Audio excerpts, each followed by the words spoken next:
जय श्रीराम मित्रांनो, आज रामनवमीच्या पवित्र आणि मंगल प्रसंगी आपण बनवणार आहोत एक खास गोड पदार्थ मावा रबडी.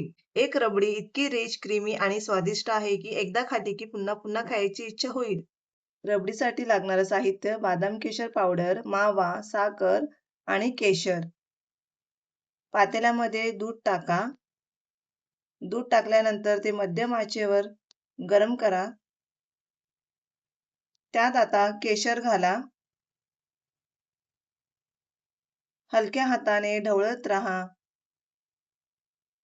दुसऱ्या पॅनमध्ये तूप गरम करा. 2 चम्मच तूप घेतलेलं आहे ते गरम करा. त्यात मावा टाका. आता हलक्या हाताने मावा भाजून घ्या. मावा हलका सोनेरी झाला की तयार.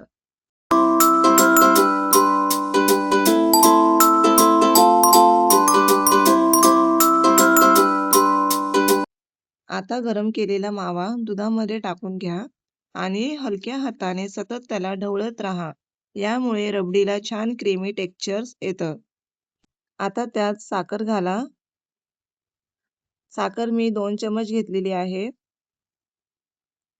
बारीक केलेले ड्रायफ्रुट्स घाला आणि त्यामध्ये बदाम केशरी पावडर पण टाकून घ्या.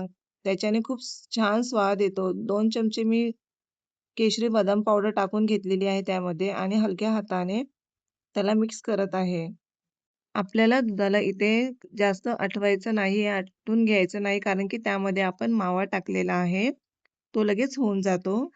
तयार झालेली रबडी एका बाउलमध्ये काढा. तर बघू शकता किती छान टेक्स्चर दिसतोय आपल्या रबडीचा.